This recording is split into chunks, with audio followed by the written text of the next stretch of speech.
Hello and welcome to this new series of Hacking into the Cloud. This is the first video in the series and is titled as 1A. We'll be covering manual pen testing scenarios in AWS.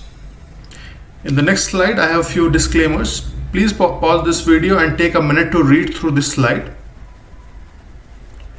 Okay, so before we start talking about how to hack into the cloud, let's quickly revise what we already know as a pen tester.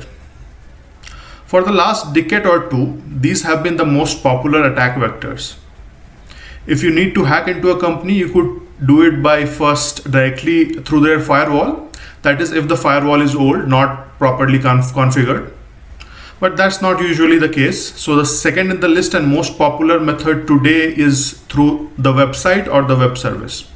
Doesn't matter how good the firewall, sometimes next gen and even multiple layers of firewalls, or what kind of LAN segmentation is there, a company cannot work in isolation. So it has to interact with outside world, which is mostly through a website or a web service. For those attacks, we have OWASP top 10 attack vectors, which is revised periodically. But a website or a web service is not the only exposure to the internet. There can be others like FTP, SMB, or many other services. All of them have versions which are vulnerable and can be intruded into. And if you are unable to attack through the periphery, you can perhaps find another way. For example, you could call the receptionist and ask her to download and run your script, or you could send phishing emails, or you could have rats, bots, or multiple other forms of malwares available. If you have time or resources, you could also custom code one of your own. And what do you do when you get in? Unless you have a specific goal, like maybe you hate a user Bob who works there, you use the machine as a pivot and port scan for other machines, or try to get the credentials in the current machine which you could use on other boxes. Or if it is a Windows AD infra, try to get a domain controller admin pass, or maybe get a golden ticket which is valid for years. Sometimes your goal would be to exfiltrate data. Maybe they store credit card numbers or have Bitcoin wallets. And at last but not the least, you could use or abuse their resources. Maybe they have large network storage on which you could download and store movies, or maybe they have high bandwidth lease line which you could use to DDoS other firms. Okay, now let's invest few minutes to add on to the debate on whether your cloud deployment should be penetration tested. There is already enough debate on the topic. I'll tell you how I see it. Let's say you used to live in a villa. You had a lot of gold and art in there and you were concerned about its security. So you started with getting a consultant who could review your fences and locks and give you assurance that they were of good quality and are updated. However, you still did not feel safe, so you hired a well-known thief to stimulate a theft in your house. He used to do this exercise yearly and give you a report. Now you decided to move to an apartment to minimize the cost or to maintain a healthy OPEX to CAPEX ratio. Do you think that theft will not happen in a service apartment or a hotel? The attack surface and vectors may change. If the thief, if he used to dig a tunnel or climb to your balcony, that would not happen. But there could be other ways to attack. The thief could rent an apartment next to yours or below yours, or they could have a tie-up with the maid service. The methods of attack will change, but if you feel that your gold is safe because of a few guards and security cameras, then in this video series I'll show you that there are ways to bypass them. I've also seen enterprises and even security consultants advocating that a configuration review or a security review of the cloud environment should be enough. In this video, I'll also show you that's not always the case. I mean, don't get me wrong. These reviews definitely have value. It's definitely a good starting point for you for your security concerns. But nothing beats an actual attack simulation. So if your contract does not mention about a pen test or a red teaming exercise, please reconsider it. Okay, now let me introduce you to the setup that we will be working with. Making this video was fairly easy thanks to cloudgoat. Cloudgoat is a set of vulnerable AWS deployments, something like a Metasploitable or a WebGoat. Please note that if you are trying to set it up, your AWS account will be charged for the AWS resources that cloudgoat is going to use. But what's really cool is that its creators at Rhino Security Labs have done with its current version 2.0. The scenarios have now been compartmentalized. So basically, if I'm working on exploiting one scenario, I don't have to pay for AWS resources in another scenarios. I will show you what I mean. I also want to touch on one more thing. If you are a pen tester or a red team member mostly working on conventional intrusion methods, at times AWS pen testing may not come naturally to you. The problem that I had initially was example for privilege escalation. The goal here is not to get the domain controller admin or to get a golden ticket, but their equivalents in AWS environment. Okay, so let's talk further on that during the simulation. So in cloudgoat, there are 6 simulation environments available. Let's go through them one by one. I will start with the demo now. Okay, so the first scenario that I'm going to walk through is called IAM Prevest by Rollback. In this scenario, starting from a highly limited IAM user, the attacker is able to review previous IAM policy versions and restore one which has full admin privileges, resulting in a privilege escalation exploit. Let's see how that happens.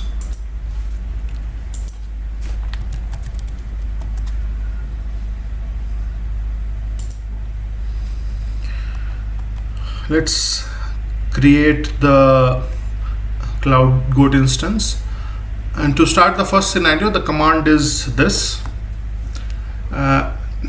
It takes a while to create the infrastructure depending on how complex the scenario is, and it then gives you things needed for that that scenario for you to start the pen test.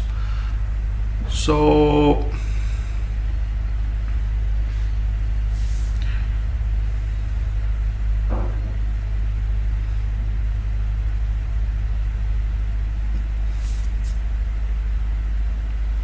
hopefully this shouldn't take long.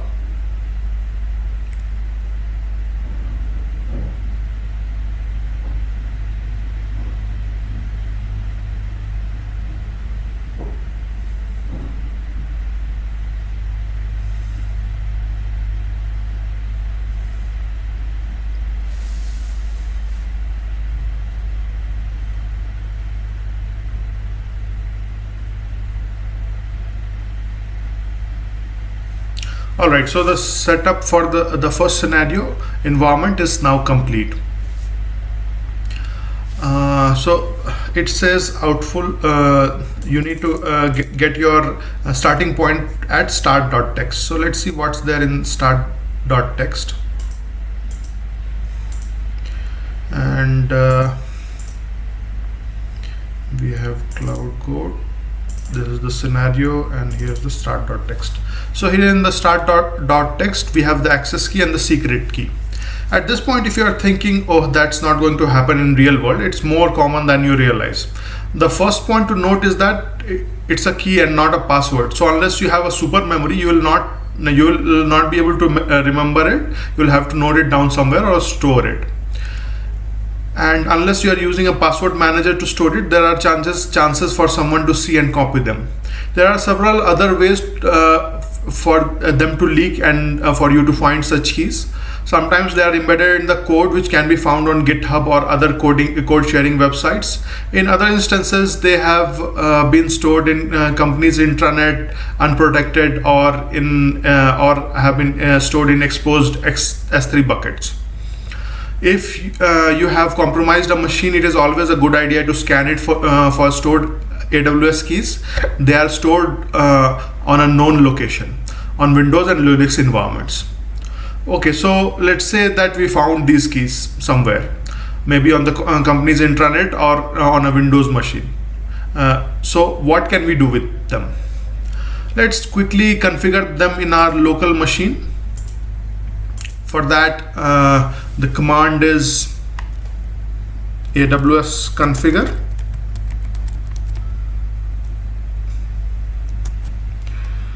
And since we'll be working with multiple such keys in multiple scenarios, so it's a good idea to store them with a profile name.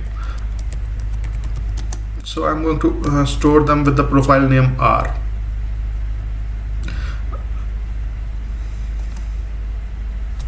And basically you feed the key here and the access key.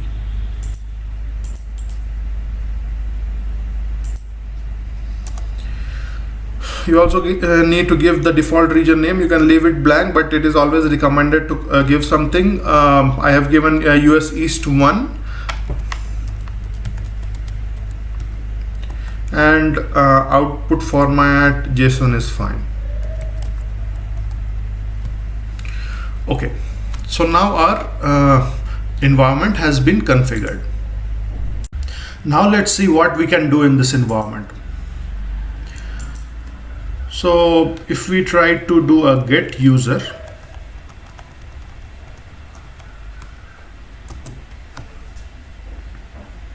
if you are unfamiliar with how AWS CLI works, I would advise you to go and have a look at their docs. The commands are fairly simple. You just pass on AWS and then the service that you want to use, IAM in this case, and then the command. And if you have any parameters, you can specify them by with double hyphens.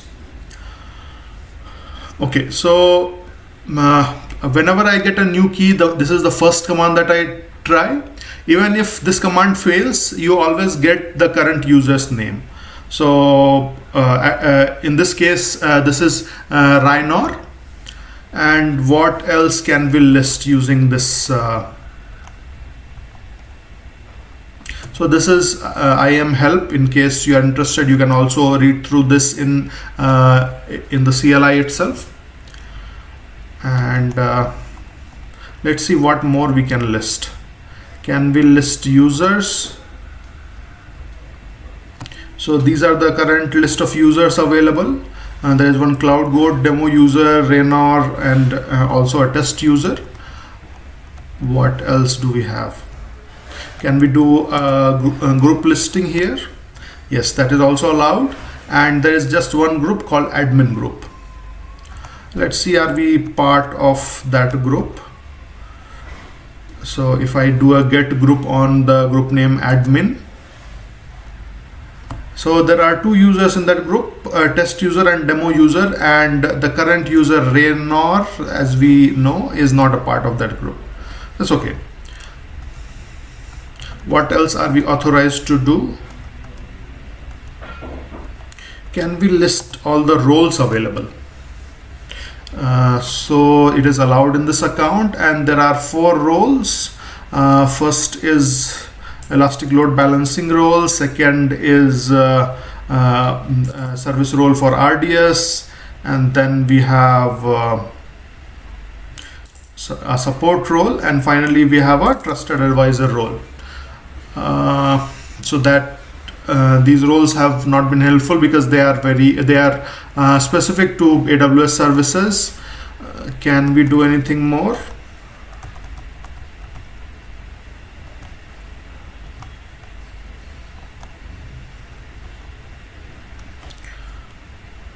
Can we do a list attach role policies? Okay, so if you see in Trusted Advisor, there is a particular policy which is again specific to AWS Trusted Advisor. I'm not very confident that we will be able to abuse that particular policy. Let's see if we can do anything malicious here. So can I do a list of attached user policies on the current user? Let's try that, and we can see there is one policy which is attached and for which the name is cg-raynor policy. Okay, so let me try to get this policy.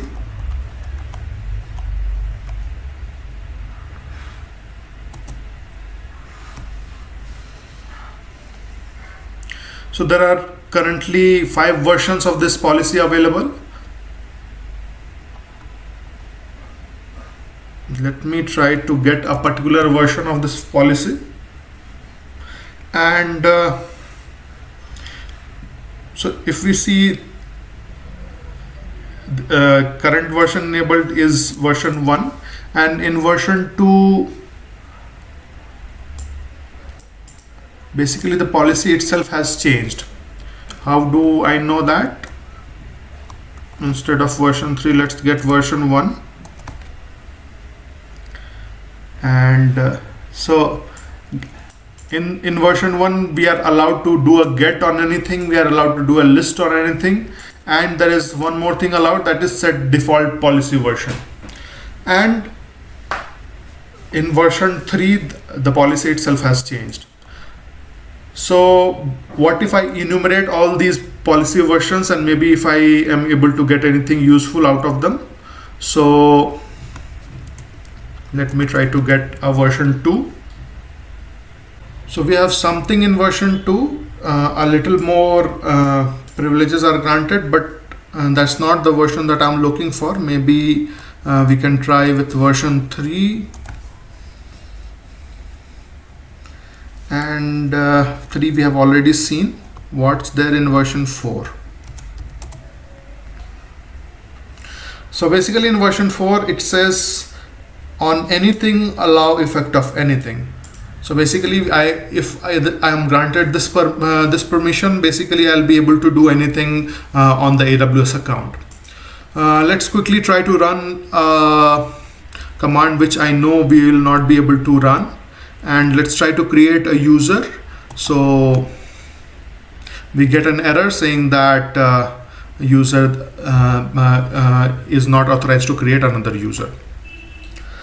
So what I want to do is I want to make this version 4 as the primary version in use. Can I do that? Set default policy version command can help me, and let's do version 4. And if I could type the profile name correctly, and the command is now successful. So now will I be able to create a new user? It takes about a minute for the policy version to change. Maybe it has refreshed now. Let me try the same command again, and it works.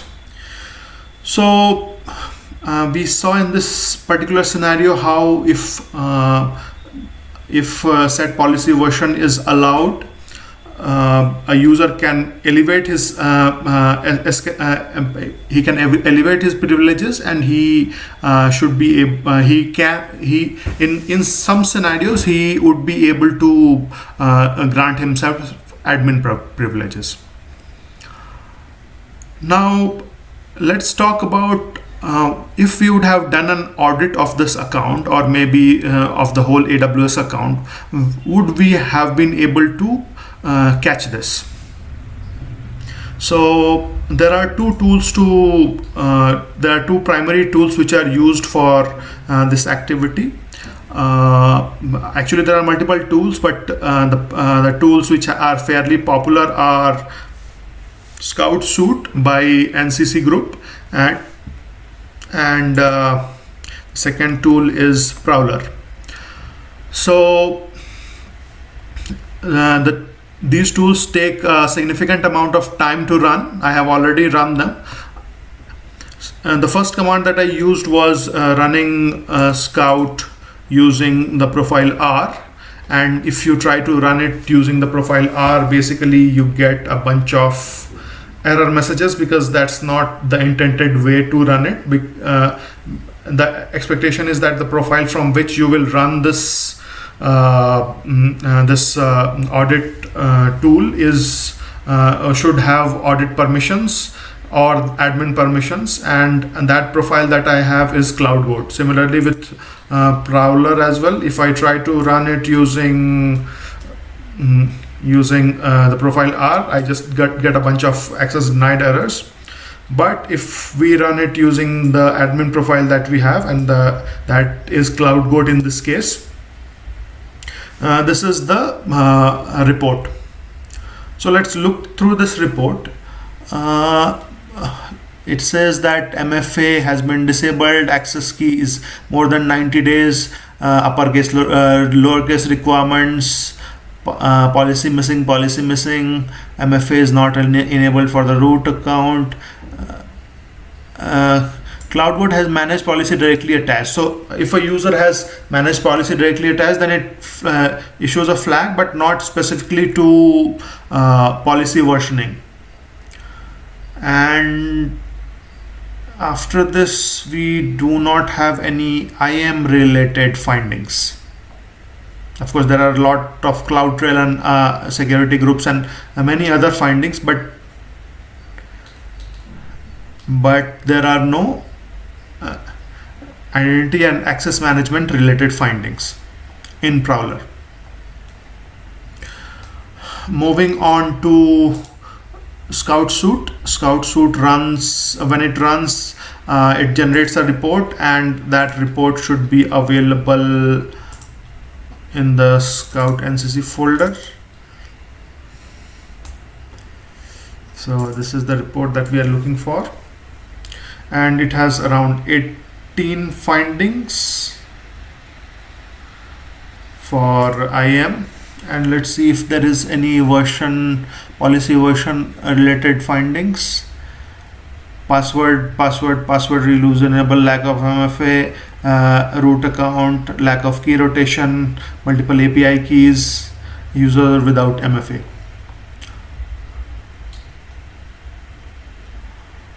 Pass role star is allowed, assume role is allowed. So these assume roles and pass roles were enabled on the AWS related roles, not something that CloudGoat had defined. So basically what I'm trying to say is these audit tools are great, but they do not do an exhaustive review. So unless you do a manual pen test, you cannot be really sure what level of access thief or maybe a pen tester will have in such a scenario. Now let's move on to the next scenario, which is Cloud Breach S3. In this scenario, starting as an anonymous outsider with no access or privilege, exploit a misconfigured reverse proxy server to query the EC2 metadata service and acquire instance profile keys.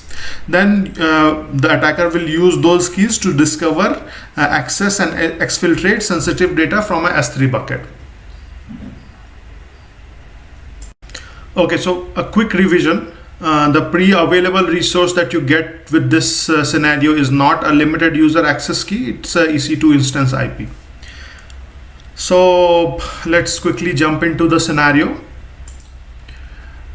Since in the last scenario it took a while to create the scenario, thus I have already run this command, and the scenario has already been started. Let's see what's there in the start.txt. The start.txt is already open, and this is the information that you get. There is one IP that is mentioned, which is the EC2 server IP. This is basically the proxy instance which has not been adequately configured. And so can we visit this proxy? If I try to load this proxy in a browser, I don't get a valid response. It says the site can't be reached. However, when I try to reach this in curl, I get one response. The response is the server is configured to proxy request in EC2 metadata service. Please modify your requests host header and try again. So let's do that. Let's send the same curl command using a valid host header. And I'm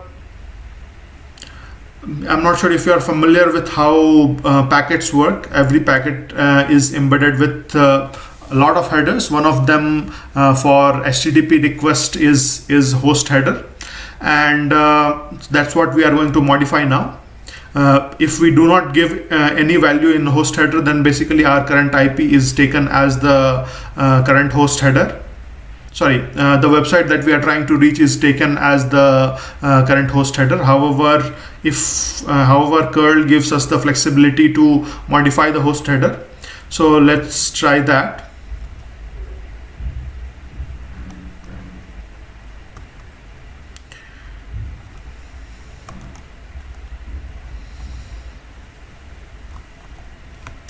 So this would be the command with a host header. Now, how did I come up with this particular IP as the host? So AWS has a reserved set of IPs. This current host IP belongs to the AWS EC2 metadata service. You can do basic research and find that out. Let me just quickly Google that to show you.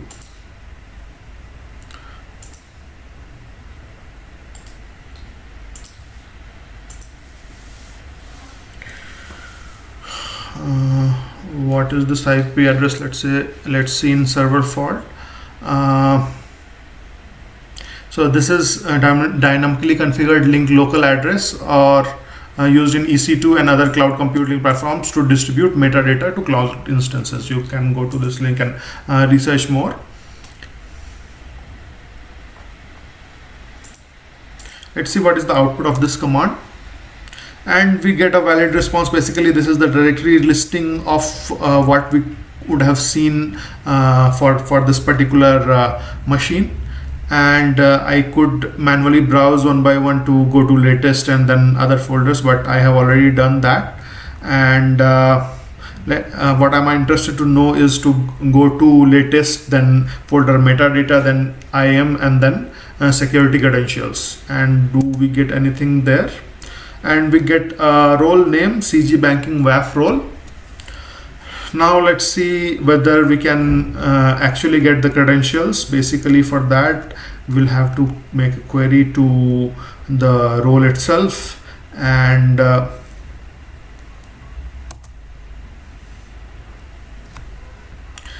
the terminals are a bit messed up. This is curl, not furl. Due to some reason C has turned to F, but you get the idea.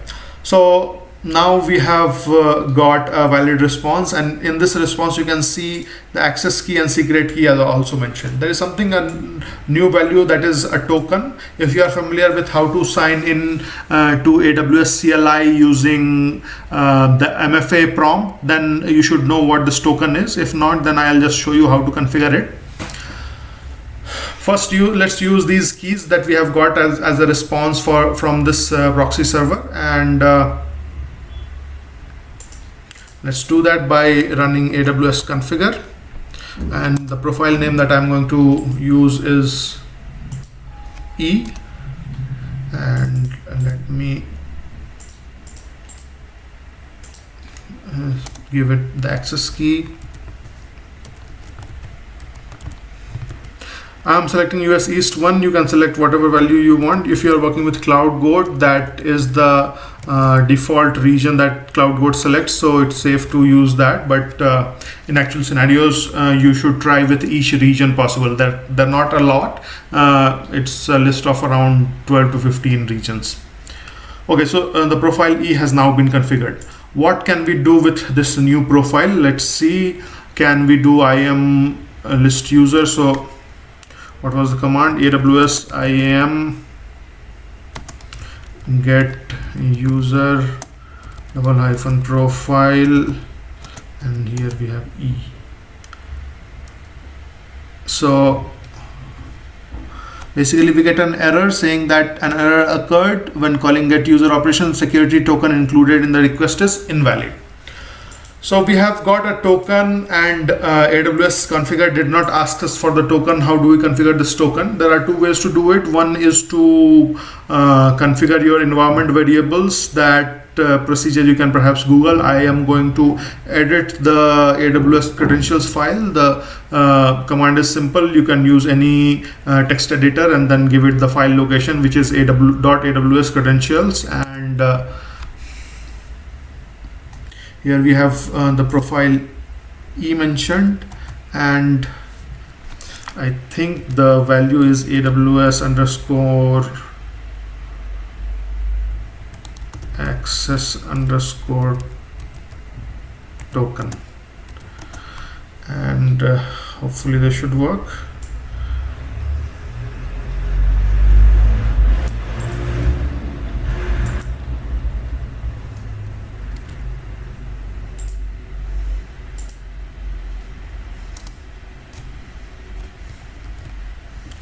Okay, so now I have saved it.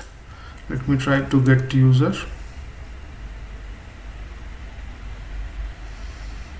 And the token value is still invalid. Let me check how do I add the token. Okay, so the command is not access token, it is session token. So let's go back and change this to session, and hopefully this should work now. Okay, so now we get an access denied. So basically our token is now valid, but we are not, this particular user is not authorized to do a get user. So this user has also not been given a username. The current user is I-something, which is okay. So we can perhaps try to do AWS and then list of all services like IAM and then maybe, but I know that I have already done that before, and I know that it is this particular key is configured for AWS S3. So you could spend some time on the key that you have to find out which service it will work with. For me, since that has already been done, so let's do a S3 LS on the profile E, and we have a valid bucket called CG cardholder data bucket. Can we copy this bucket? We sure can, and let's try to do a sync command.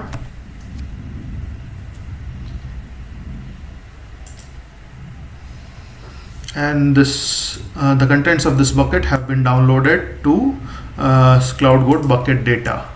Let's go to cloudgoat bucket data, and here we have these CSV files. They could have contained actual card data, but this is a test environment. All right, so we have successfully completed this scenario as well. Let's move on to the next scenario. The next scenario is IAM privest by attachment. In this scenario, starting with a very limited set of permissions, the attacker is able to leverage the instance profile attachment permissions to create a new EC2 instance with significantly greater privileges than their own.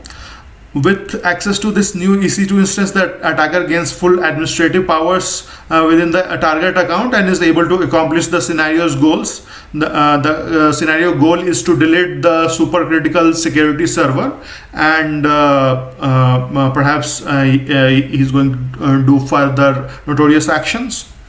So let's see how this scenario will work. Let's go to our VM, and so I'll already run the instance creation command, which is create IAM privest by attachment, and it took a while, around 5 to 10 minutes to run, but it's ready now. So let's see what do we have in the start.txt in IAM privest by attachment folder, and we have a key. So let's configure that. So let's run AWS configure, and I'm going to configure this as profile K. To save time, I've already done it. The key matches A5ER, secret key, and then region 1, and format is JSON is fine. So will we be able to do a get user? The command fails saying access denied, but we get the user's name, that is Kerrigan. All right, so we could have configured the profile as Kerrigan, but K works just as fine. Okay, so what more can we do? If we cannot get the user, can we get other details? So can we do a describe instances? Let me just minimize this, maximize this, and we get a valid response, and there are a bunch of instances in the resources JSON. You have groups, and we have instance ID this, and which says it's terminated, so this instance ID is not what we are looking for. Second we have is instance ID this and current, it is in US East 1, so currently it is running, so this instance is something that we should be interested in. And we have a public DNS name, public IP, and we have a group name, security group as well. Let's quickly see what is the description, and this is the super critical security server of EC2 instance. So this is the server which we want to delete. Okay, so other than get instances, what else can we do?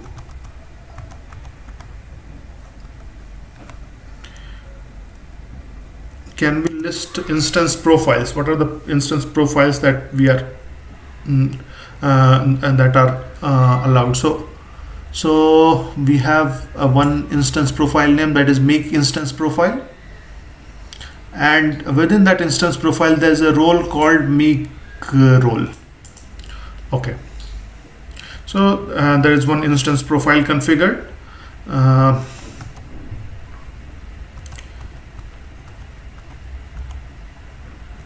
And since we know that there is one make role, is there any other role that we can list?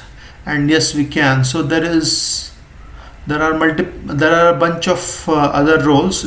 So load balancer role, and then RDS role, and then we have AWS support, billing, and trusted advisor as well. These are not the roles that we are interested in.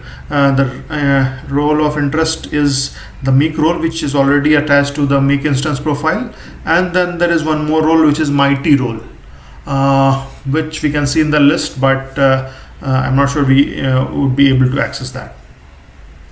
Alright, so now that we have some basic information on what we are allowed to do, let's see if we are able to escalate our privileges. So what I want to do is I want to remove the current role from the instance profile, because basically what I want to do is I want to run an instance, and let's quickly see what is the options available in run instance. So in run instance, basically you have these options. You need to give image ID, key name, and then security groups, subnet ID, and not all of them are mandatory, but these are the few ones which we will be using. And you have something called instance profile as well.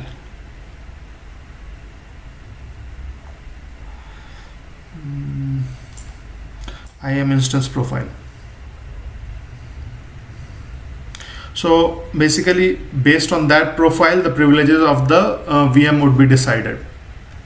Now what I want to do is, since we know that we currently have only one instance profile which to which the make role is attached, I want to remove this role and I want to add the mighty role to this instance profile.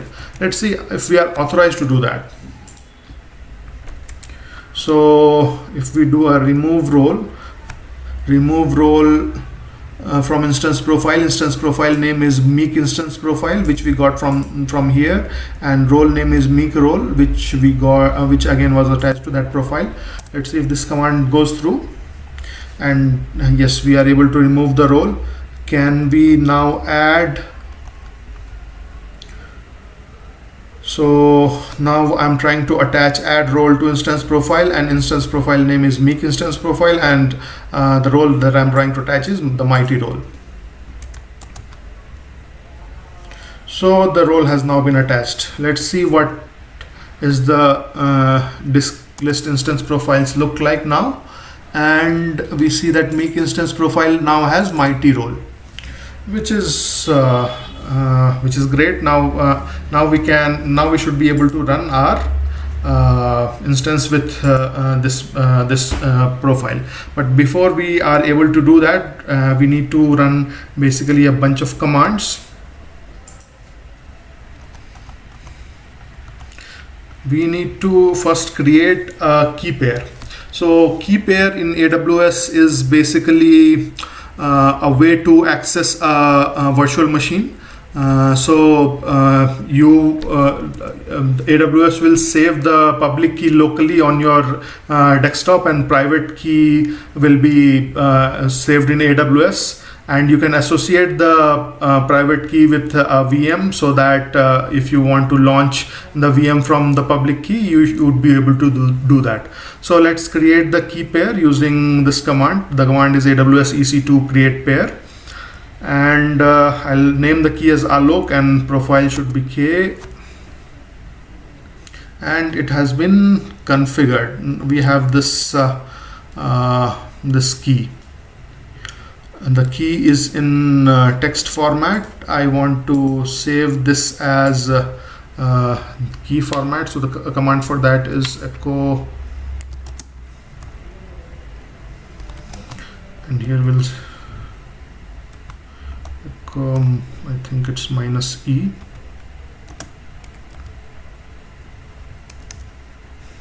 Let's change the directory first.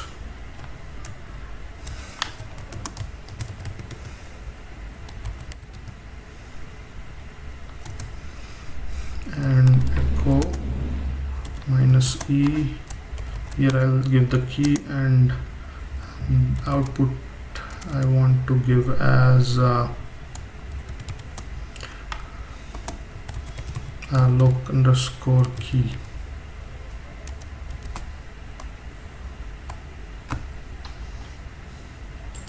Let's paste the key that we have copied, and hopefully this should go through. Let me quickly do a cat on Alok underscore key, and yes, so the key has been saved in the expected format. For the command to work, we also need to chmod the key, because if the key has open permissions, AWS won't run 6000.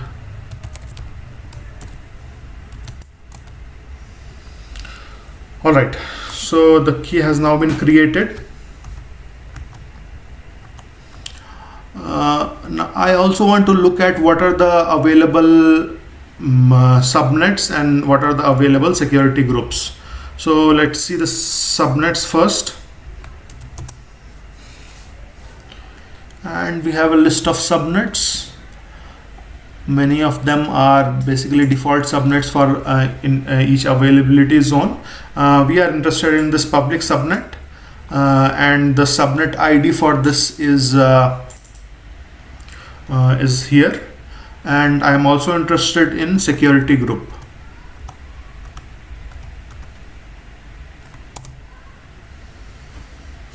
And we have a long list of security groups, but the security group that we are interested in is for the current VM, which is the EC2 instance over SSH. We have a group, and this is the security group that that basically will allow us to connect to this connect to the currently running EC2 instance. Will not be able to connect to the current EC2 instance, but maybe if we can run a new EC2 instance using this information, then perhaps we can we'll see what more we can do after that. So let's run the new EC2 instance. The command is EC2 run instances, and you have to give something called image ID. Image ID is basically the list of AMIs available with AWS. I have selected this AMI based on my information. It is a basic image of Ubuntu, and the instance profile ARN we got from here. So list instance profiles, this is the ARN for the instance profile which I have copied, and what more is required? Key name Alok, we have just created Alok. Profile is K, not KE, so let's change that.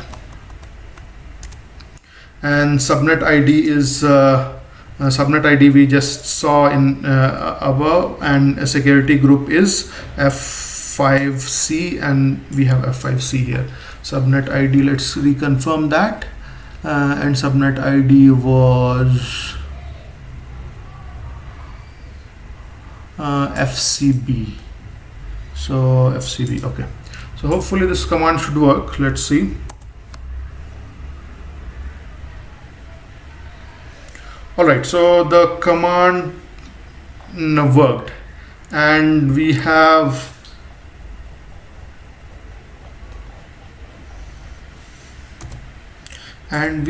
the current state as message as pending. So this VM will run, but it has not run yet. It takes about a minute or two for the VM to run, so we can wait till that time. Maybe I'll just pause the video here for a second, and then I'll come back. Okay, so now a few minutes have passed. Hopefully the instance are up and running. Let's quickly check that. EC2 describe instances, and these are the instances. So key name Alok. So this instance is up and running now. Instance ID is A03. Are there other instances? Yes, supercritical server is also up and running. Let's see what is the state for our A30, and name is running. So yeah, so the instance is currently running. So let's see if we are able to connect to our instance, and I'll use this terminal SSH. The command is -i, and then key name. So I made a mistake. I realized that when I created the key, if you remember, I modded the key to 6000. It should not be 6000 but 600. So let's chmod that back to 600, and now let's try to SSH to the new instance, and -i, and then the key name, that is Alok. Okay, so the key is in another folder, that is desktop cloudgoat, SSH -i Alok key, and then the user is, I already know that because the instance, the AMI ID that we used, Ubuntu is the default user, and what is the IP address for the instance that we have just launched? This is the new IP address. Sorry, this is the new DNS name. So let's see if we are able to connect. Hopefully this should work. And yes, we are in the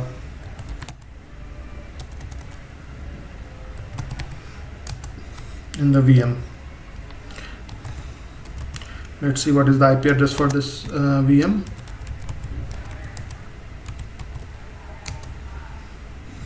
And the IP address is 3427. So that is not our current IP. Our current IP is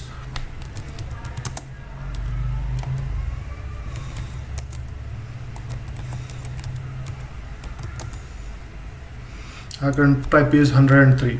So we are on the Ubuntu machine. So in this machine, what we'll be able to do? Let's see what we are allowed to do. Maybe we can do a AWS IAM get user.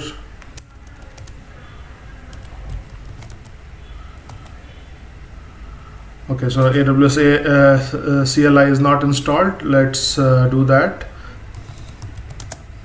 And we can also do sudo because it says sudo. You can directly run as administrator using root using sudo command. So apt get. Let's do update first.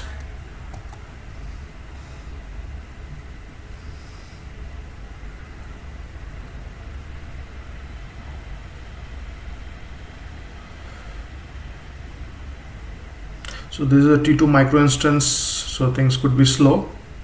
It's okay, as long as we don't have to pay for the instance. That's fine.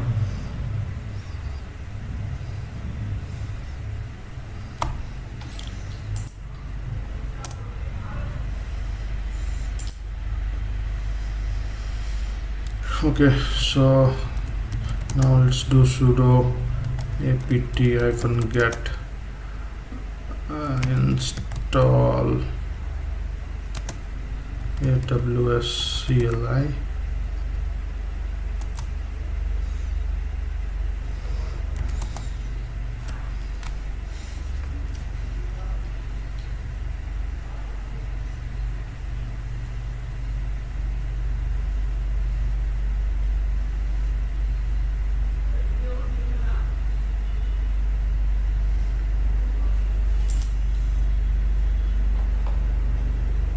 So what is the instance ID for our supercritical server, supercritical security server?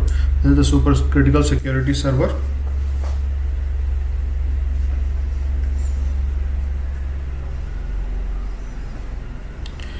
The instance ID is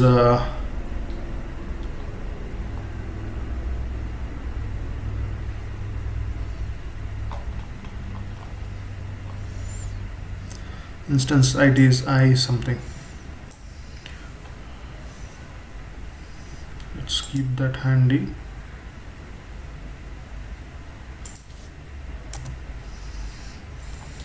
And I also want to note the instance ID of the new machine that we have launched.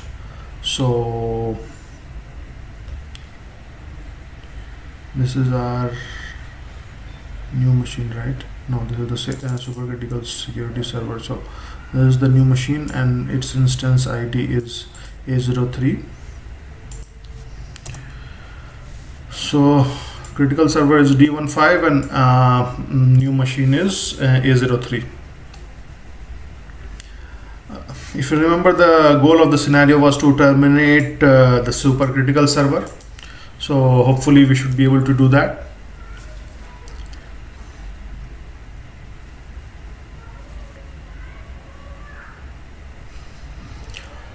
Now, you might be wondering, we launched this VM using a profile called K, right? So intuitively, the permissions which are on K should go to the new VM as well. However, that's not always the case. Depending on what is the role attached to the instance permissions are defined. So if you remember, we had attached the mighty role, and let's see if we can get AWS IAM get user.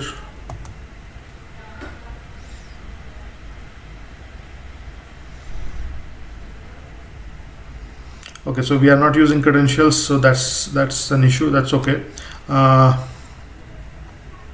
AWS IAM get roles, list roles.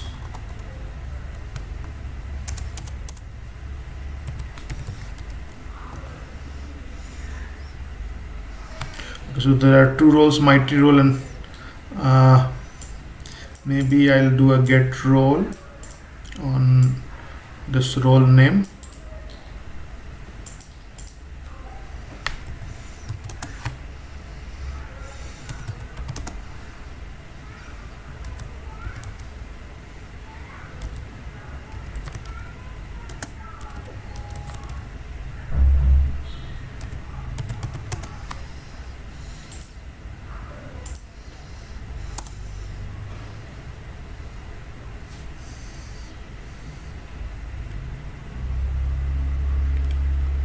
So in this role, EC2 AWS is allowed.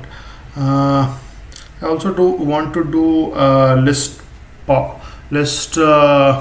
policies to the current role. So what is the command for that? Let me quickly check. AWS IAM help, and so we want to do list attached role policies.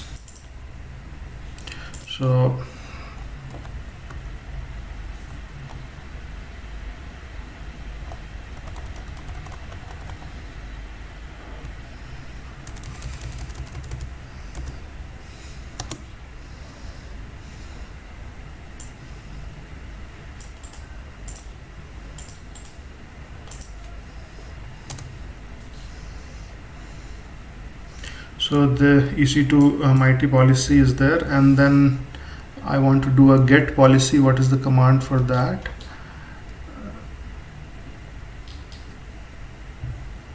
Get policy version, maybe we'll just do a get policy.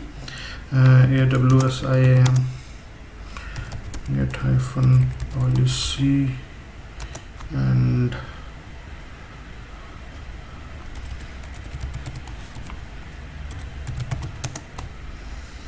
the policy name is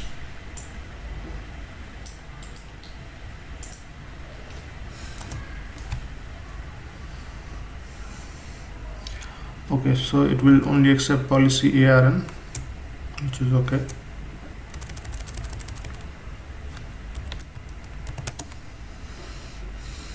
Policy ARN is this, and what is allowed to do in this policy. Okay, so we just get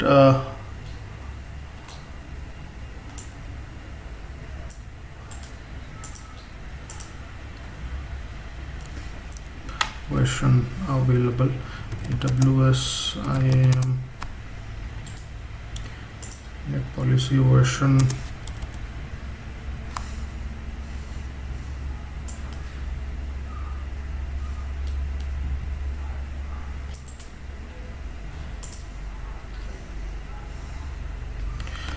policy ARN we have already given, and version ID.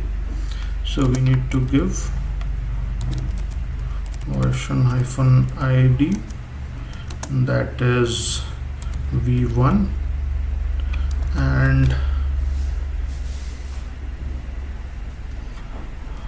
we have made a mistake somewhere. Okay, so extra hyphens have come to policy ARN due to some reason.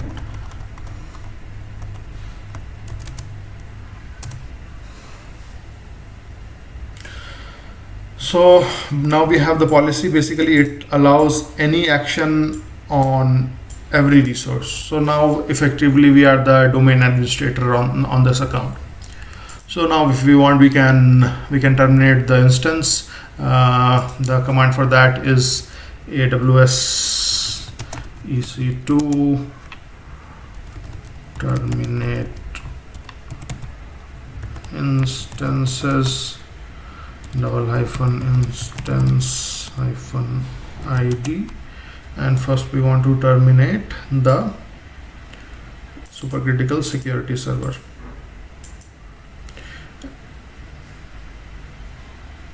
And this command also expects region. So US East 1,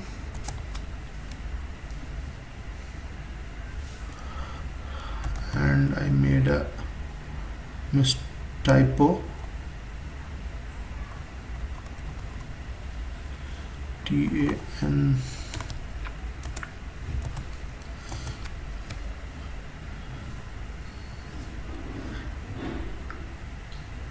Okay, so this instance is now getting terminated. I also want to terminate the new computer that we have created. So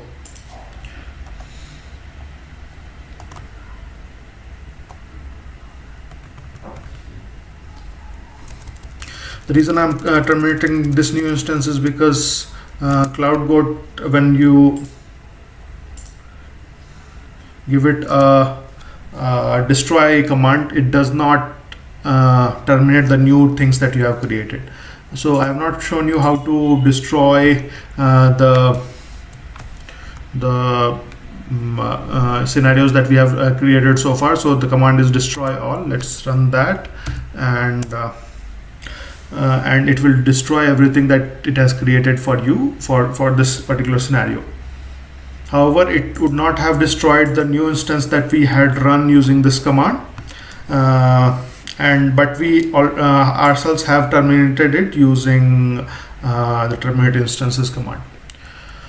Alright, so we are done with this scenario. We have achieved the scenario goal. The goal was just to delete this server, but we could have done anything and everything on the AWS account, including create new users and multiple other things. Okay, so what else can, okay, so let's move on to the next scenario. The next scenario is EC2 SSRF.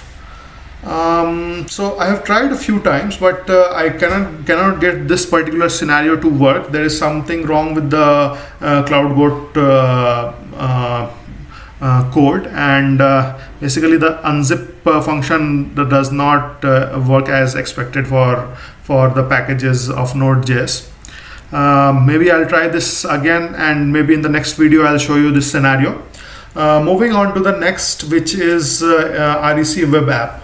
So the goal of this scenario, REC web app, is starting as the IAM user Lara. The attacker explores a load balancer and S3 bucket for clues to vulnerabilities, leading to a remote code execution exploit on a vulnerable web application, which exposes confidential files and culminates in access to the scenario's goal. The goal is a highly secured RDS database instance.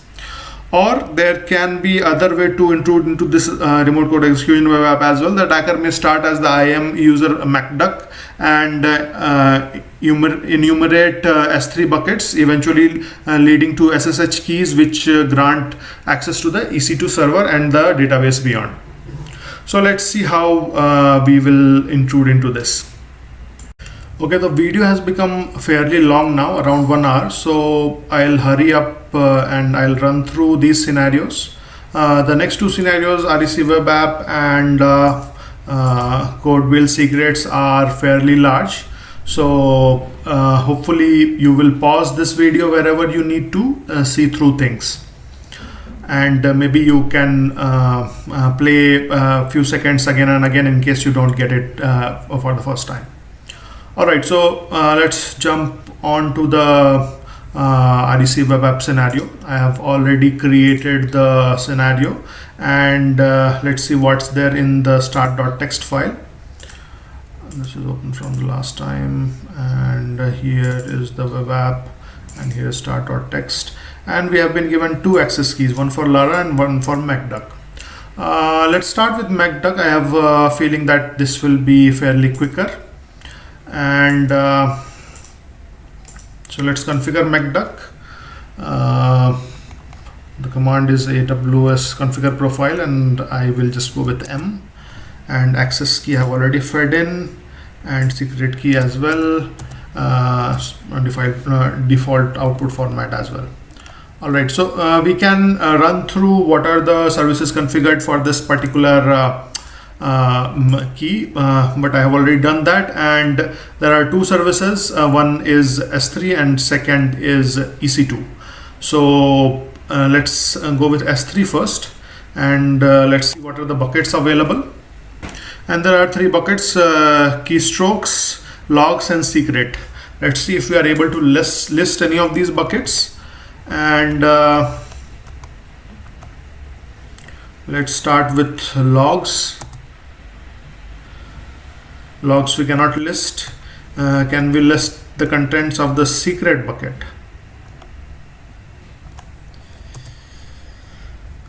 Secret also we cannot list. Can we list the contents of keystroke bucket? And this bucket we can list. Alright, so let's go ahead and download the files. First file is cloudgoat, and second file is cloudgoat.pub.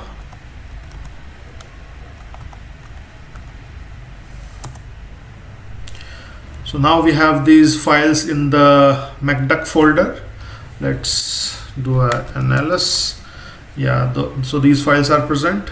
What are these files? Let's quickly do a cat on cloudgoat, and it appears to be a key file. And this is the command. So how did I get the EC2 instance DNS? For that we can do describe instances on profile M, and let's see what are the instances that we have.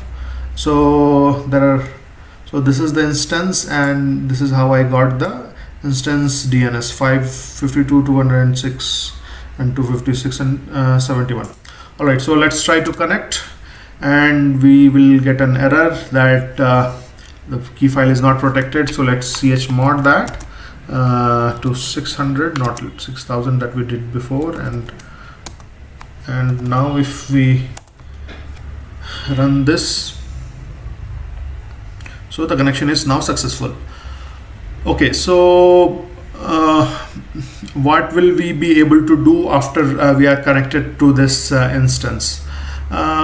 We can do further bucket list. We can try to do further bucket listing. For that, we'll have to install AWS CLI.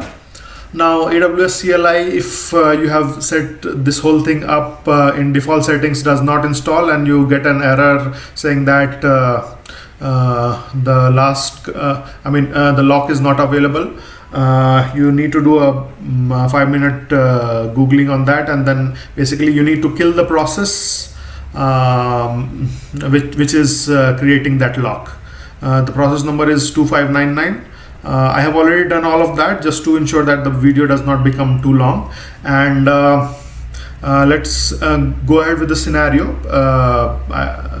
Let's not discuss on what's wrong with the cloudgoat code, and let's do a AWS S3ls again, and we can see the same list of buckets. So what was the command? Let's just copy that from here. Keystrokes we have already seen. Can we do a listing on the secret bucket? I want to do it recursive.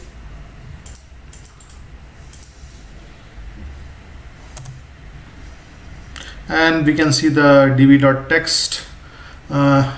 Let's copy that.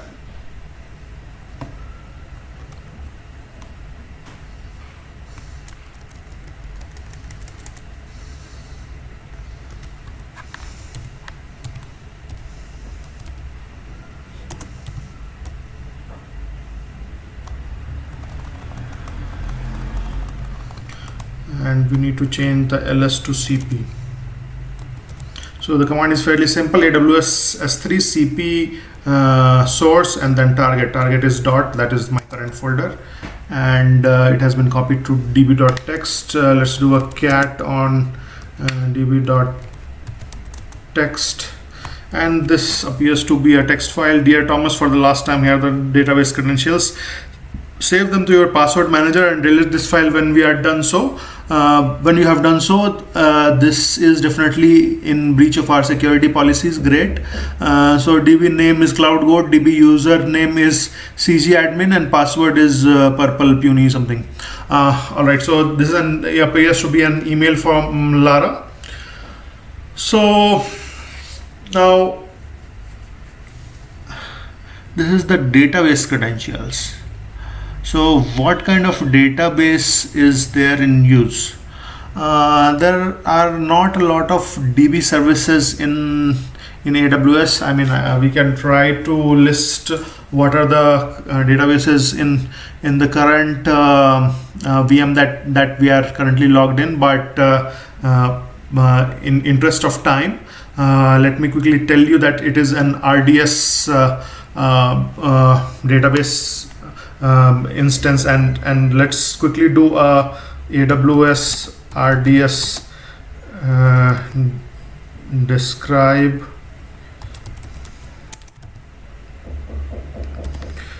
DB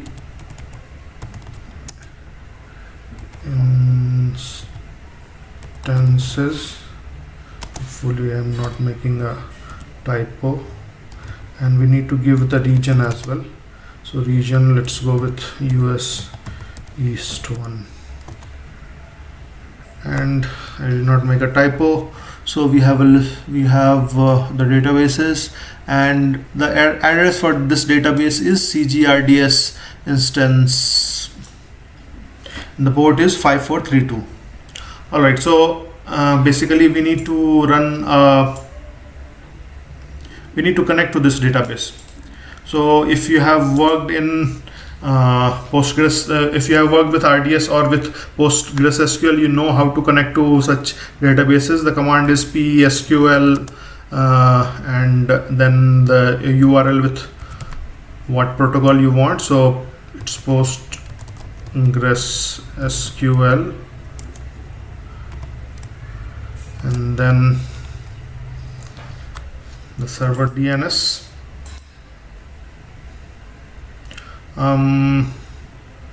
So I think before the server DNS we also need to give the username.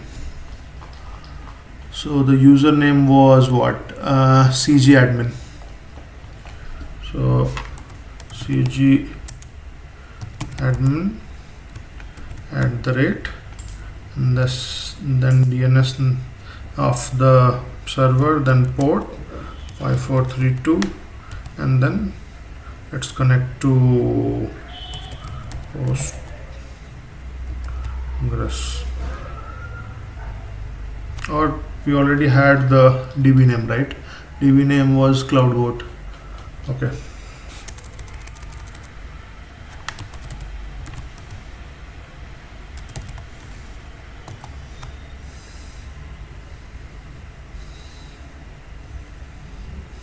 Okay, so I made a typo in the protocol. It's not PostgreSQL, it's there's no double S there.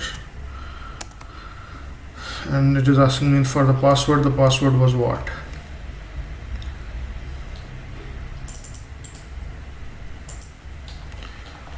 Hopefully this should connect, and we are now connected.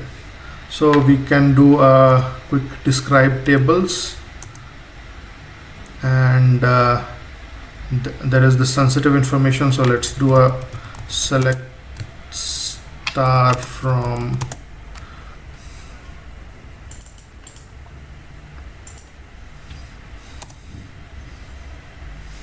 I forgot to close the query, and we have the super secret passcode here.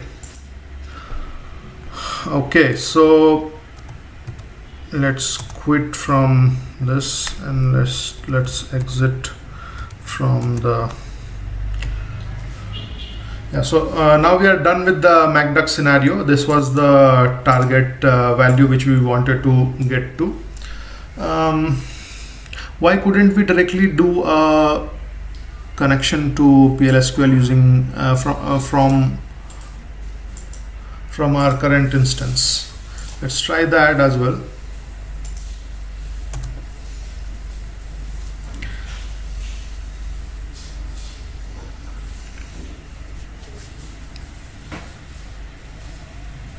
So the way this is configured, you will get an error here. The way this is configured is that the database will only accept connections from its current VPC or from its current server.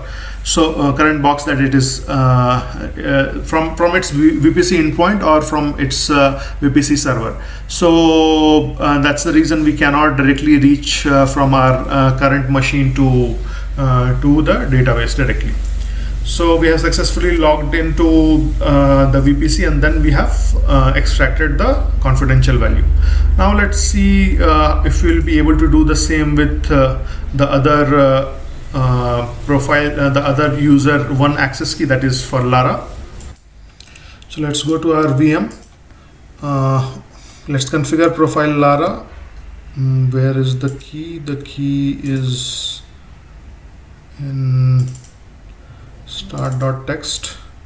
So the Lara's key ends with ONS. Okay, so let's configure Lara profile, AWS configure, let's go with L. I've already configured it, ONS, the right key, the region, and the output format. So now that it is configured, what are the services available for this user? There are 3 services available. One is S3, second is EC2, same as MacDuck. 1/3 service that is available is Elastic Load Balancer describe as well. We'll use that. But before we move on to Elastic Load Balancer, let's do a quick S3 listing, and the same list of buckets are available. Let's do a listing on buckets. So we have already seen what are the contents of keystroke. We don't know about logs and secret. Let's try secret first. What if we are directly able to list the contents of secret, and content listing on secrets is not allowed. Maybe we can do it on logs, and for logs we are able to do it. So there are 2 files. One is this log and second is log.gz. Alright, so let's copy the log file. I am now in Lara folder. Let me quickly copy that, and the command is cp, and then this should copy the file. The file has been copied. Let's see what's there in that file. So mousepad, and so this is the file. Okay, so there are a bunch of get commands. This appears to be some sort of server file. What requests have come to the server is being logged. Can we directly reach this URL? Let's try that. Not the bootstrap one, but maybe the get.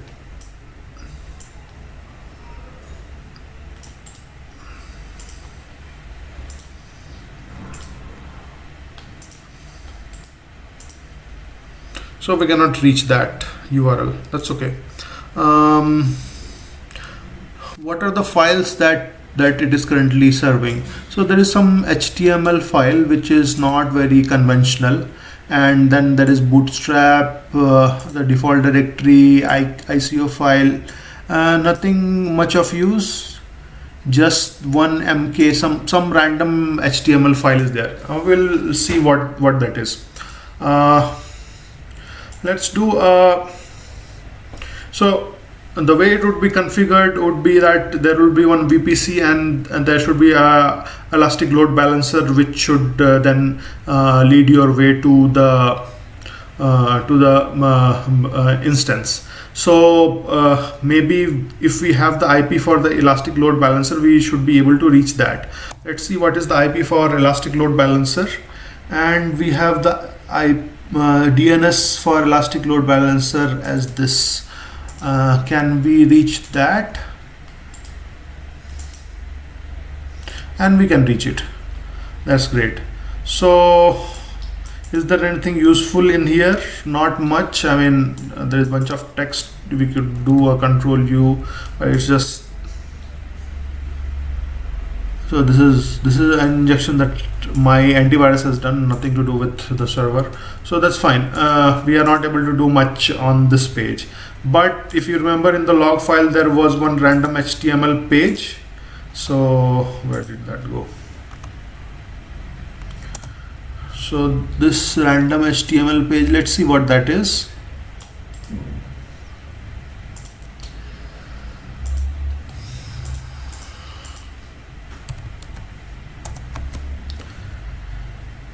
And looks like this is a direct command that we can run. Let's check that.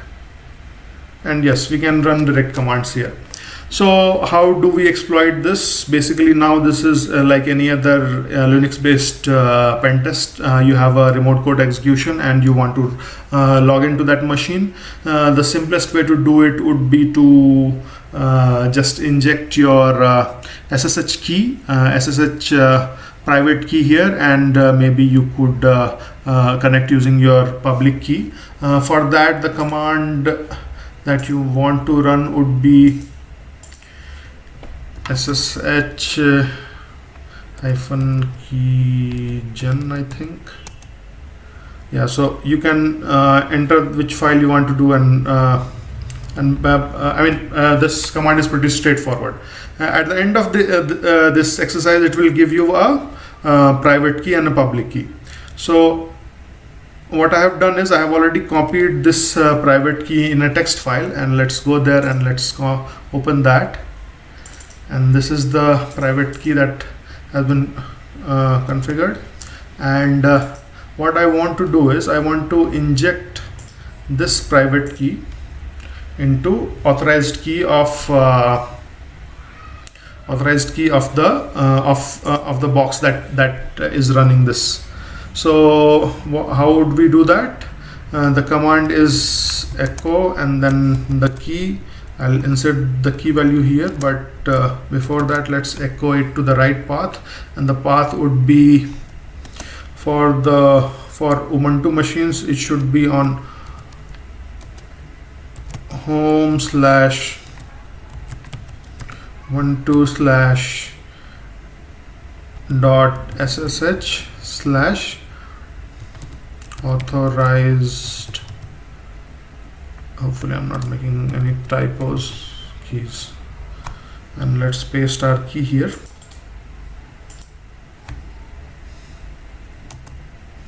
And let's see.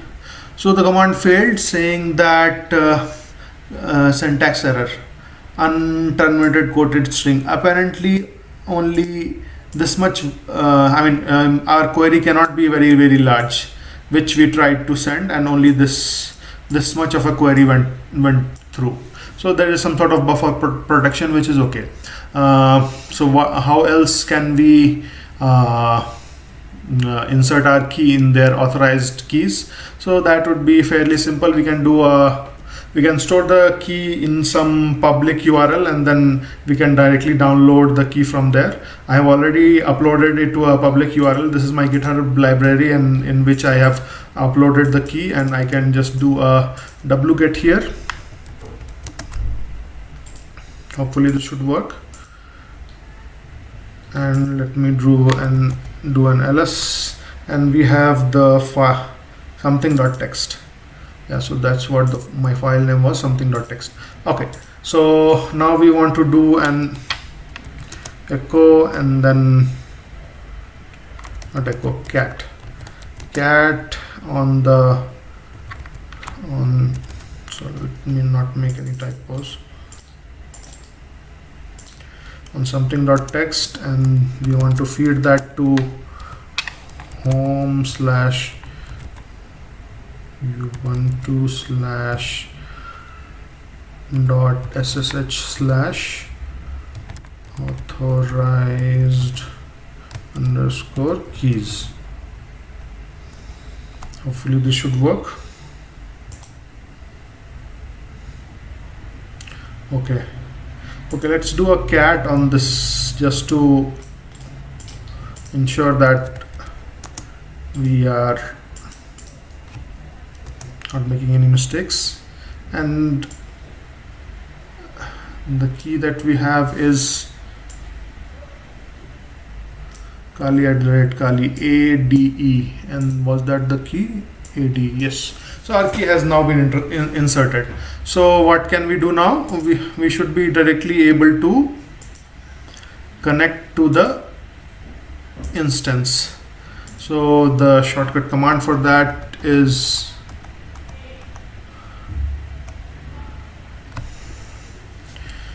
SSH. There is no hyphen I. We can directly do SSH at the open. So since we have generated the key using SSH keygen, so there is no file. File is already present in our SSH directory, so we need not give it the file location. We just need to give it the instance details. And what is the instance that we have? Let's do AWS EC2 describe instances, and profile that we want to use is Lara. So this is the public DNS for the instance. Hopefully this should work. Are we able to SSH to it? And yes, so it is the same machine on which we just logged in using MacDuck. Let's do an ls to confirm that, and we already have db.txt here. So yes, so we can follow the same path that we did with MacDuck after logging into this machine. There is another way though. Basically we had one IP which we used in one of our scenarios. If you remember, AWS's host header injection that we used. So if that particular IP is usually used to do a query to the metadata for the instance. So let's see if we are able to do that query, and will that query work. So the IP was 169.254.169.254. So yes, we have things that we want. The listing is enabled. So let's do latest / user hyphen data. We can go to user credentials and all, but I don't think that's required, because if you can see, we already have the secret value here.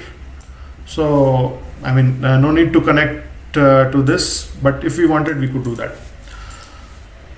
Okay, so this particular scenario is also complete. Now let's move on to the last scenario, that is code build secrets. So in this scenario, basically starting as the IAM user solo, the attacker first enumerates and explores code build projects, finding unsecure IAM keys in the IAM for the IAM credential user Kalidesan, and therein then operating as that particular user, the attacker discovers an RDS database. Unable to access the database contents directly, the attacker can make clever use of the RDS snapshot functionality to acquire the scenario's goals. So the goal is that within RDS database there is a secret string that we need to extract.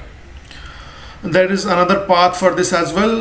The attacker may explore SSM parameters and find SSH keys to an EC2 instance. During using the metadata service, the attacker can acquire EC2 instance profile keys and push deeper into the target environment, eventually gaining access to the original database and the scenario goal inside, that is the pair of strings. Okay, so let's see how we will approach this scenario. Around 90 minutes have passed in the video. If you are still with me, let's quickly run through this scenario as well. So I have already set up the environment in cloudgoat, and in start I have already opened the start.txt. There is a key. The key is for profile called solo. Let's quickly configure that. I have already configured, configure profile S, access key is S37U, which is S37U, and secret key is also from there, and region and format as well. All right, so in the profile, what are the available functions for Solo? Basically, this privilege escalation or this scenario is based on RDS. But before RDS, there is a AWS service called codebuild. So let's see what are the codebuild projects available. So there is one project available called codebuild CGID 7M something. So let's see what's there in that codebuild. The command is codebuild batch get projects and name of the project. So this is a fairly large environment, and in here we see there is another key. So this is one of the cases where you can hard code AWS key in your code. So that's what they have done, which is a bad practice. We'll use this as an exploit, and we'll configure another profile.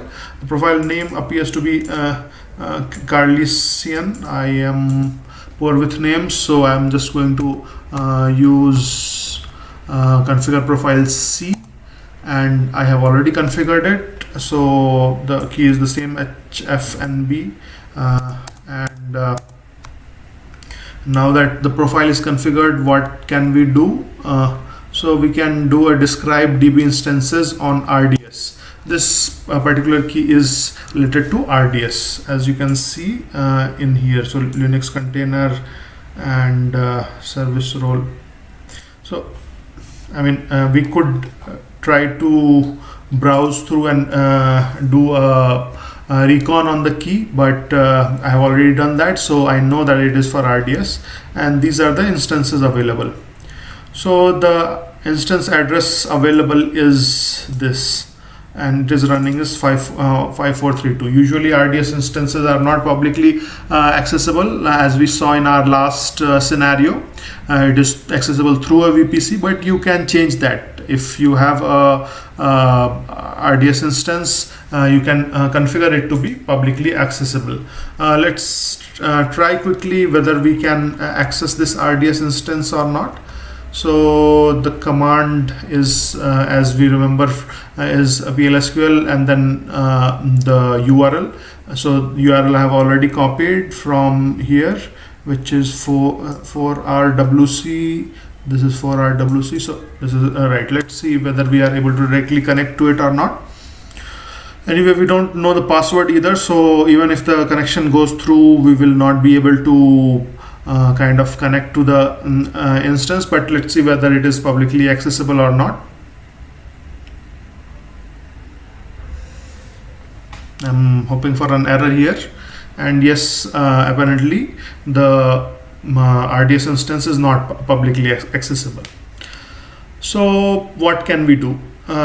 We can, as the scenario said, we can try to create a DB snapshot of this RDS instance and then try to restore that DB snapshot into another instance. So let's get started on that.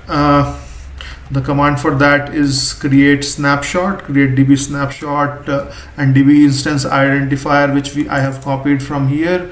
So this is the DB instance, and DB snapshot identifier I have mentioned as alloc, and profile is not S but is C. So right, so we have configured the profile as C. Hopefully this command should go through. No. So --DB snapshot identifier is required, and I might have made a typo, so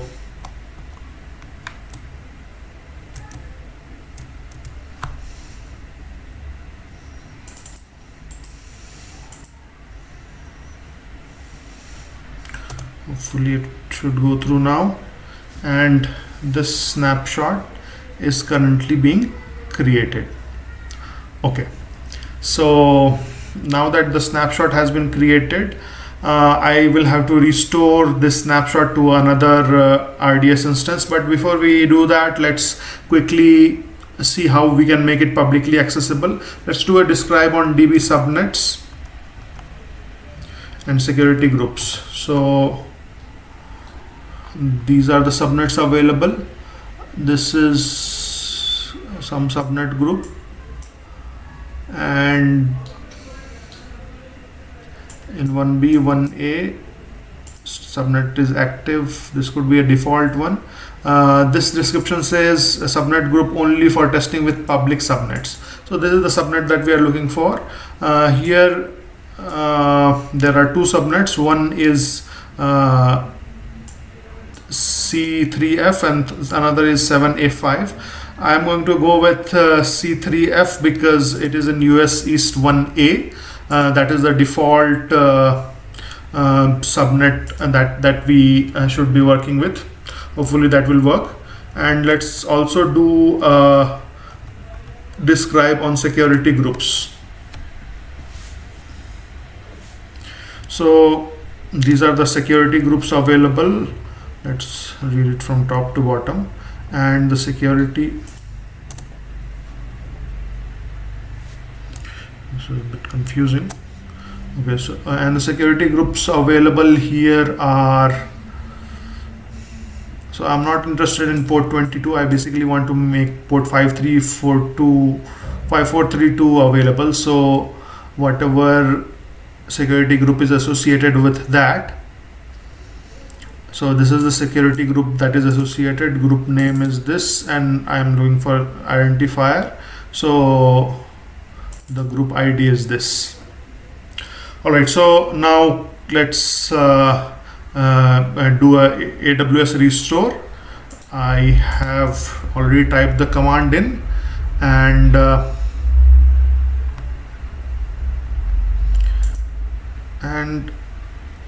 what was our identifier that we used for our snapshot?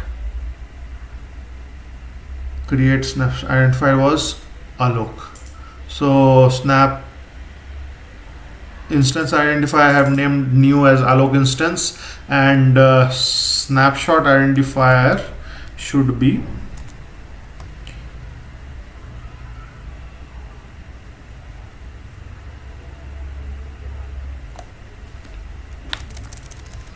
alloc. Subnet group I have already copied, C3F. Hopefully that was correct. Subnet group, where was it?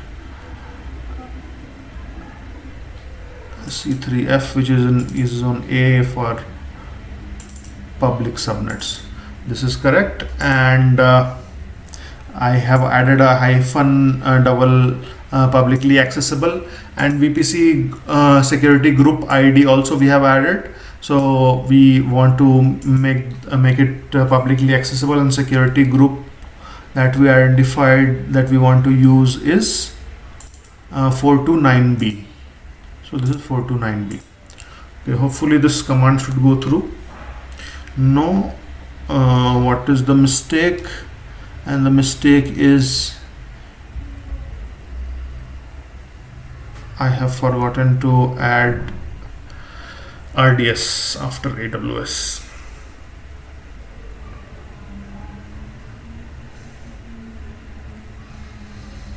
Sorry about that.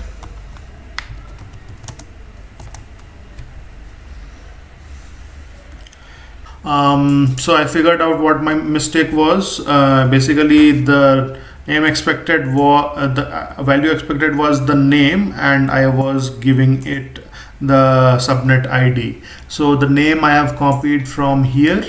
So these were the two subnet IDs for which I have copied the name, which is testing subnet group, and the group is only for testing with public subnets. Hopefully now this snapshot restore should work. And DB instance identifier is not a valid identifier. Begin with a letter, must contain only ASCII characters and digits. so I cannot give it alloc underscore instance. That's okay.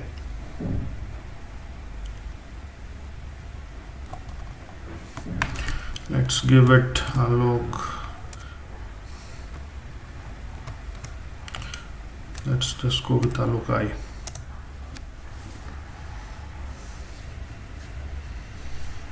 Okay, so the status is pending apply, and the VPC is currently getting, the RDS instance is currently getting created. Now it takes around 5 minutes to create the RDS instance. The process is fairly slow. Let's use that time, and let me type in the commands that would be used to do further changes. So basically, now that we have created a new RDS instance and we have restored it, restored the snapshot from the existing RDS instance, we basically would want to connect to it, and we will not be able to connect to it because we don't know the password. But the new instance we have created, so we should be able to change the password, and in AWS you can do that by modify-db command, modify db instance, and $db instance identifier, and the DB name was alloc I, right? So identifier was alloc I, and now to change the password, the command is master user password, and I want this password to be password $profile C. Let's see whether the instance creation has completed or not. Error occurred, invalid instance state when calling. Okay, so the instance has not yet been created. Let's quickly do a describe instance again to see what is the current state. And where did we do describe instances? Yeah, so here we did describe instances, and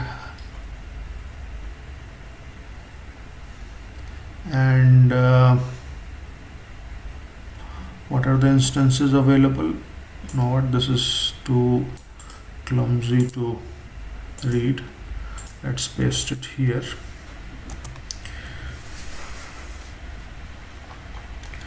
And this is the original instance, and this is our new instance. What is this? Subnet is active. No, we are not looking for subnet state. What is it says pending apply. So it will take a few minutes to get ready. Let's write. Okay, so do we have the DNS available? So DNS of this is it present now?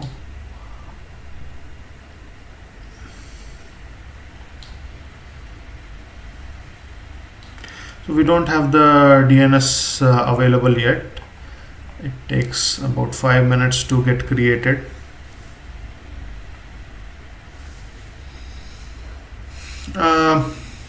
While this is getting created, let's quickly look at the other way. So there was another access key that was also available. No, there was only one access key that was available, and the other way in is through SSM parameters. So let's try to find our way through the SSM parameters. Let me open a new tab, and in here I'll have to type in all the commands, which will take some time. So usually I just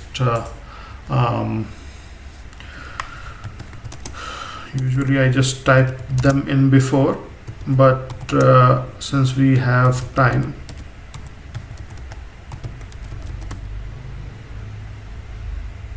parameters, hopefully soon get parameters, or let's do a describe parameters first.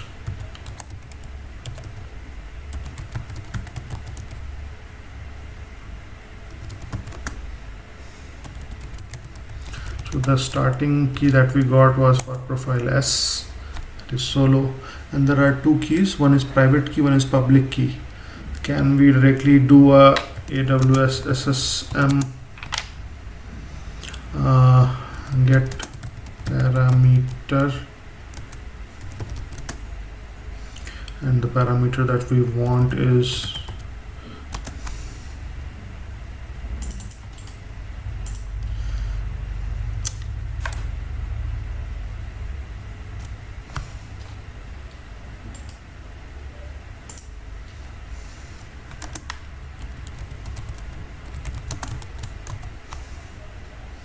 and I have made a mistake in the command, which should be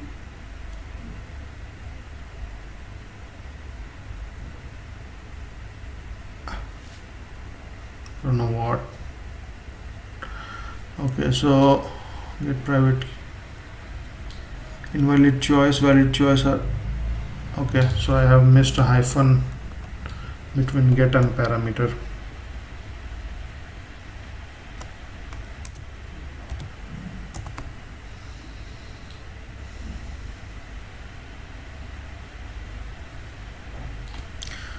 And the profile was S, not C.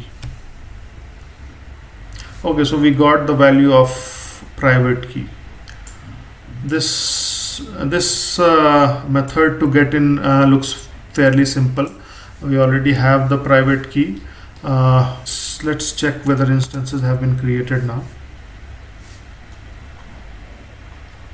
And it is currently in sync. It is not yet active as okay, so the status is in sync for both of them, so it appears that the RDS database is now active. So let's see if we can change the password now, and the password appears to be working.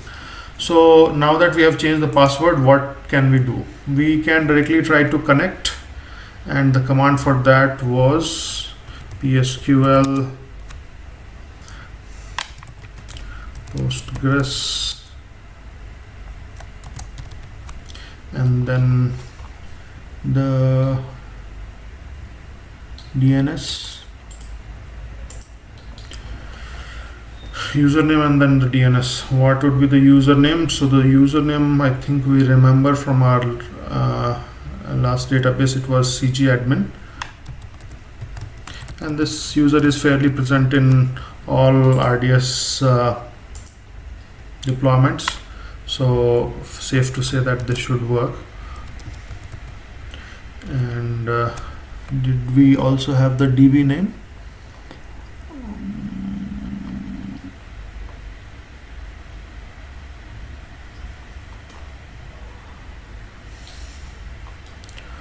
What was the DB name? The DB name was secure DB. So let's do a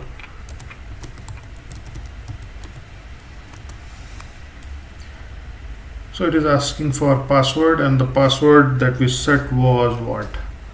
Password, right? Yeah, password.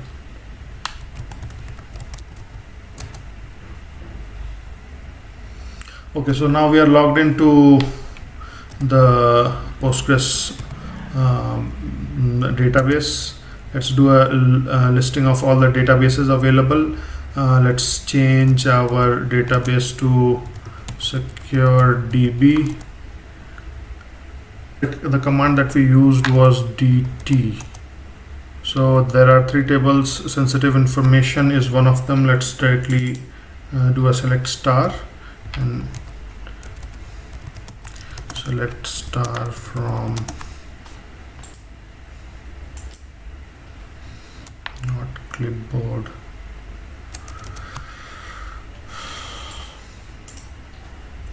Let's close the query, and we have the keys that we so desperately wanted. Okay, so before we close, let's quickly see the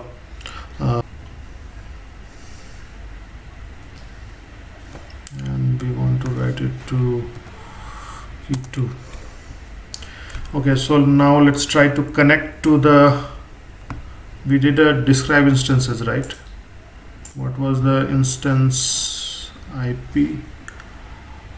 Not RDS instances, we did a describe instance on EC2. So okay, if we have not done it, let's do it now. So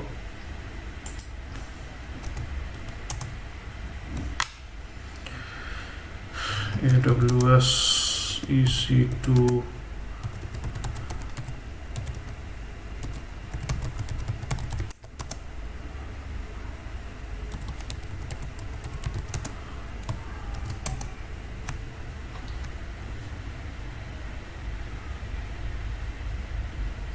and there is one instance available, and the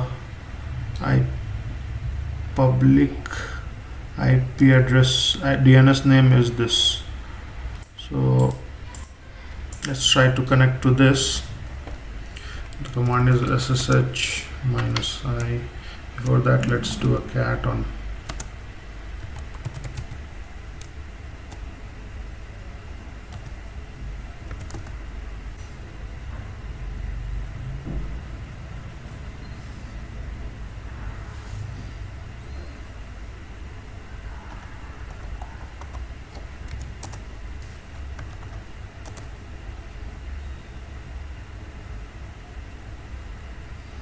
yeah, so we connect using the private key, not the public key. I'm sorry,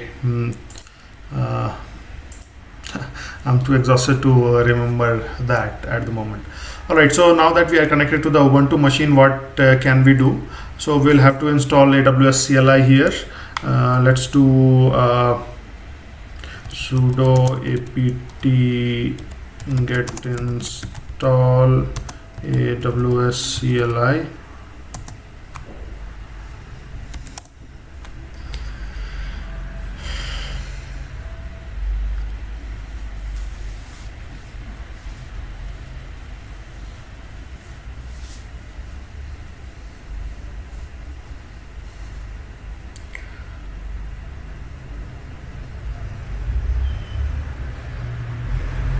And the AWS CLI is now installed. So let's see what can we do using AWS CLI. I mean, we can try to run through a bunch of things, but I know that basically the expectation is, and there is a Lambda service in which the database credentials are being used. So let's focus on Lambda.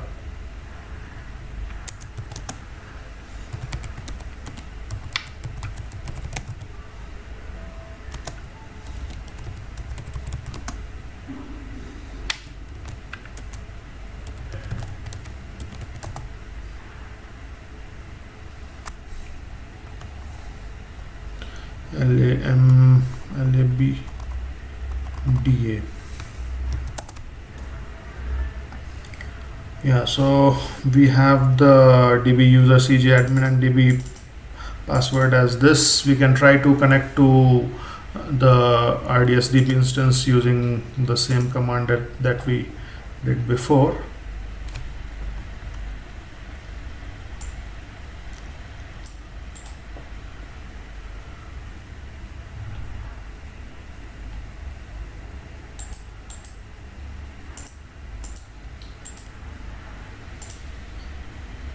That's actually not what we want to do. This is the snapshot restore that we are trying to connect to. That's not what we actually want to do. We basically want to connect to the original database.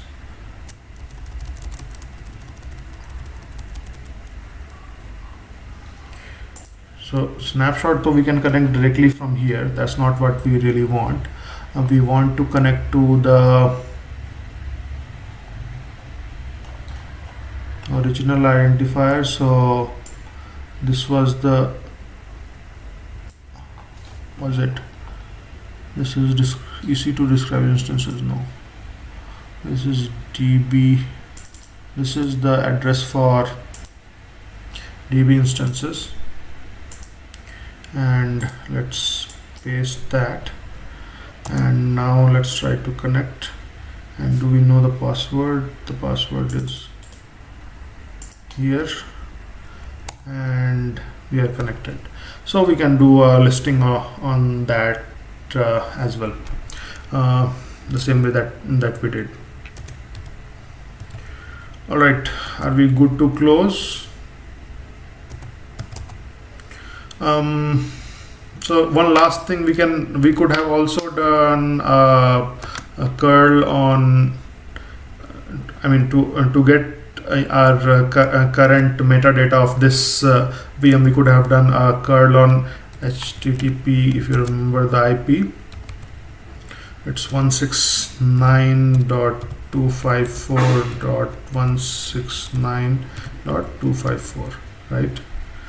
And then usually it's in latest, LATEST, and user hyphen data, right? So we could have also gotten the username and password from here along with that. We can try to connect, but no need. There is the confidential information is already available in user data. So we have successfully completed all the scenarios in cloudgoat except one. I couldn't get the EC2 SSRF working. I mean, this is a fairly common exploit available. A lot of EC2 web portals are vulnerable to SSRF, and that makes this attack vector fairly common. Maybe in our next video we'll be looking at this attack vector as well.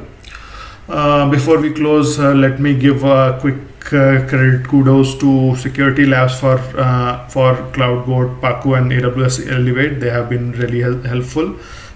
NCC group for Scout Suit, which we demonstrated in this video, and Tony D for Prowler. I'll be making a few more videos on hacking the cloud, maybe for Azure and Google Cloud as well.